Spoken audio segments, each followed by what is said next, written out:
Fala, Gabeira! Olá, o tema do nosso podcast hoje é a violência nas escolas. Eu acho que vale a pena a gente estudar esse tema e, inclusive, ver como ele está repercutindo no Brasil. Às vezes eu noto alguns avanços, mas às vezes noto que a própria discussão revela por que existe esse clima de violência nas escolas, porque o clima de violência no país é geral. Vou explicar essa minha tese. Eu acho que o avanço aconteceu por causa de estudos.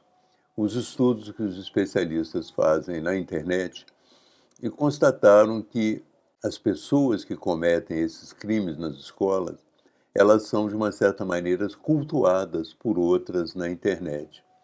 E uma das razões pelas quais os fatos se repetem é que as pessoas querem imitá-las, querem também ter aquele momento, entre aspas, de glória que elas acham que têm. Então, por conselho dos especialistas que analisam a internet e analisam o comportamento das pessoas que apoiam esse tipo de ação criminosa, por iniciativa desses especialistas, a imprensa mudou de atitude. A imprensa mudou, de um modo geral, a tática de apresentar esses fatos. Não se mostra mais a cara do assassino, não se fala sobre a sua biografia, ele não tem mais aquele minuto de glória que ele supõe que tem depois de um crime tão bárbaro. Então, isso é um dado positivo. A imprensa brasileira não tinha, por conta própria, chegado a essa conclusão. Graças ao estudo dos especialistas, ao exame mais detalhado do comportamento psicológico das pessoas que apoiam esse tipo de crime bárbaro, felizmente se achou um caminho e a imprensa mudou o tom. Então, eu acho que, desse ponto de vista, o crime de Blumenau, que é um crime dos mais bárbaros que eu já vi no país, que dos mais bárbaros que já foram testemunhados aqui, ele acabou nos trazendo algum avanço. Mas, agora vamos à segunda parte da tese.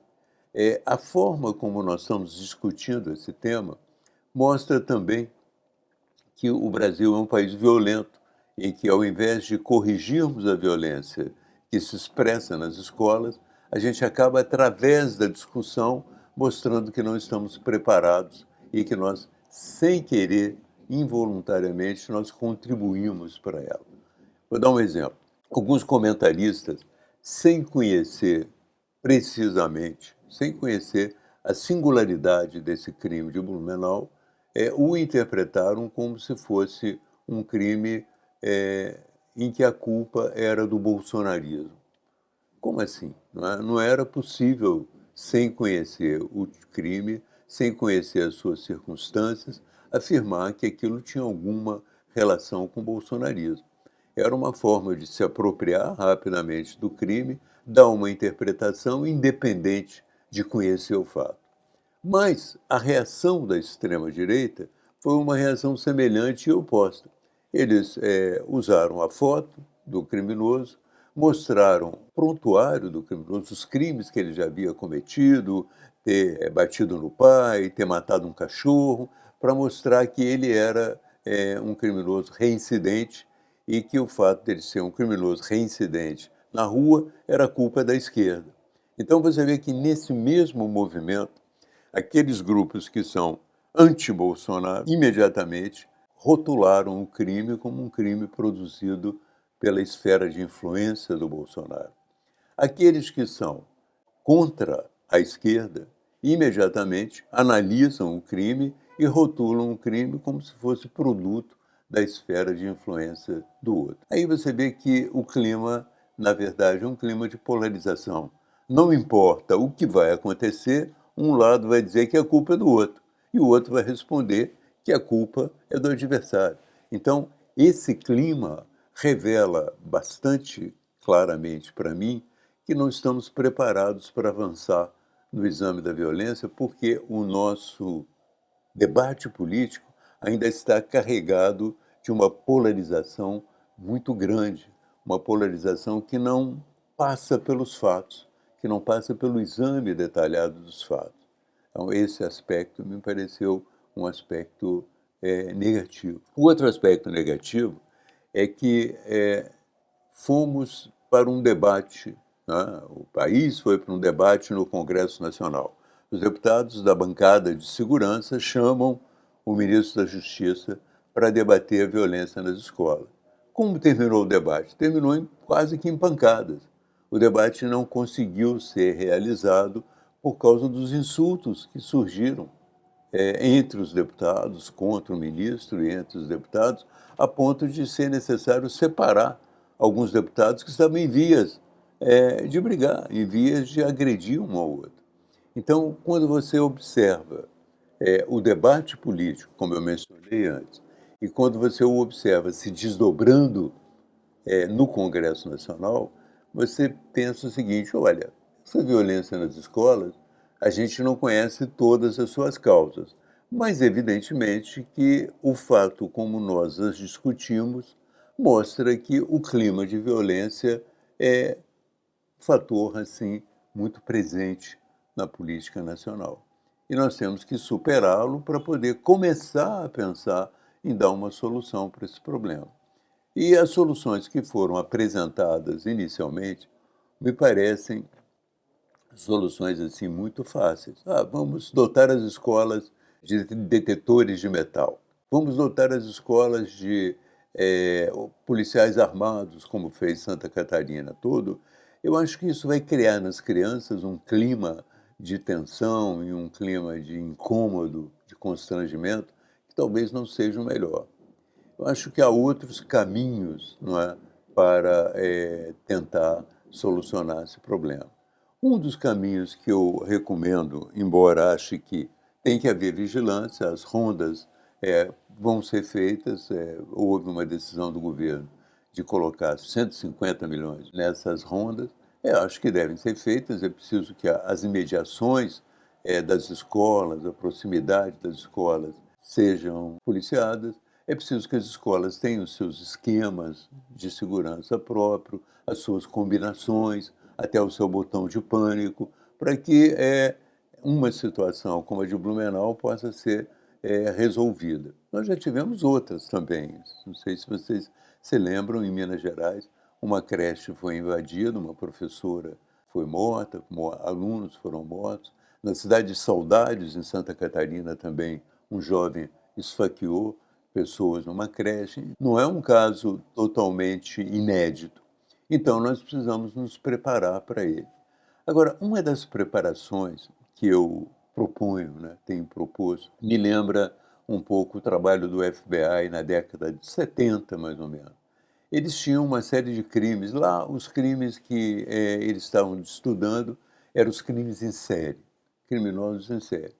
E eles passaram um grande tempo entrevistando os criminosos na cadeia para tentar desenvolver um perfil desses criminosos, tentar estabelecer o que possivelmente eles tinham em comum, o que era possível aprender daquela mente criminosa e, sobretudo, né, isso é muito importante, quais eram os gatilhos que faziam esses criminosos se mover. Eu acho que esse tipo de estudo tem que ser feito no Brasil, que é uma forma também de nós combatermos a violência nas escolas a médio e longo prazo. É preciso que os 50 policiais que estão agora monitorando a internet, eles tenham uma informação sobre o comportamento típico, se é que existe, um comportamento típico das pessoas que potencialmente podem fazer um crime dessa natureza. É preciso que eles sejam municiados pelo estudo. E, mais uma vez, eu digo, vamos ter que, se nós queremos combater esse tipo de violência, vamos ter que investir também em pesquisa. Ao contrário do que se pensa, vamos ter que investir em pesquisa. Eu acho também que existe o outro fator que eu queria registrar e que é importante também, é que na esteira desses crimes, algumas pessoas aproveitaram a internet não para realizar os crimes em si, mas para criar um clima de terror entre os pais. Também precisamos de uma preparação específica sobre isso. O governo procurou lançar informações nesse campo e eu repito, eu acho que a imprensa devia também cuidar de informar as pessoas. Por exemplo, se um pai, uma mãe, um tio recebem uma informação de que vai haver ataques em escola, eu acho que ele não deve propagar isso, porque é exatamente o que as pessoas querem é que ele propague. Agora, suponhamos que a notícia precise a escola em que o fato vai acontecer, ou até provavelmente o dia que o fato vai acontecer. Mesmo nesse caso, eu acho que ele não deve propagar. Ele deve procurar uma autoridade competente, deve buscar a polícia e comunicar o fato, porque a própria polícia, então, vai avaliar. Eu acho que não adianta, pura e simplesmente, só denunciar fatos que não são precisos. Eu acho que eles são importantes também. O governo fala assim, não denuncie quando não houver uma precisão da escola e do dia em que vai acontecer, não denuncie. Mas eu acho que é interessante denunciar também. Deve haver no governo um departamento que possa localizar quem está fazendo esse tipo de terror. E esse tipo de terror aconteceu no Rio de Janeiro, aconteceu possivelmente em outras cidades do Brasil e que mostra que nós estamos vivendo uma situação muito delicada. Aí é que eu entro na fase final, porque hoje o nosso podcast é mais curto, aí que eu entro na fase final. Eu acho que dificilmente a gente chegaria a uma situação como essa se toda a sociedade não estivesse, de alguma forma, atingida, se toda a sociedade não estivesse também um pouco doente, como é a sociedade norte-americana. Nos Estados Unidos, nós vemos que existem fatores também que contribuem. Um dos fatores que contribuem nos Estados Unidos e podem ser avaliados é a venda indiscriminada de armas. Esse processo começou no Brasil, ele se desenvolveu no Brasil e, no momento, parece que está sendo, de uma certa maneira, detido. Mas essa questão também é muito importante, a facilidade com que se compram armas. O outro aspecto nós já conseguimos superar momentaneamente, que é a divulgação sensacionalista desses fatos, que acaba favorecendo os criminosos. Mas há outros fatores que nós precisamos examinar, a situação das escolas, a convivência nas escolas, a existência de especialistas que possam também tratar os alunos, conhecer a situação dos alunos. Nós temos uma deficiência muito grande nesse campo.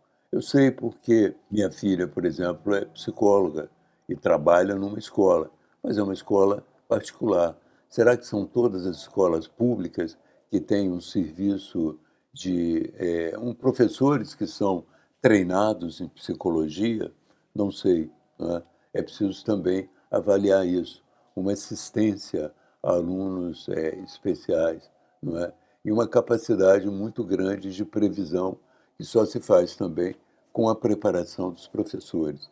Eu não vou entrar nos detalhes da sociedade no conjunto, porque a violência da sociedade nós temos discutido no nosso cotidiano. Eu quero apenas ressaltar que o Brasil viveu esses episódios, tomou alguns passos, no meu entender, civilizatórios, que eu caracterizo como o avanço da mídia no tratamento do tema, mas ainda está muito longe, no nível do debate político, de criar aquela solidariedade entre vários setores, dizendo esse problema é um problema de todos nós, vamos tentar juntos resolvê-lo. É isso que eu espero que aconteça.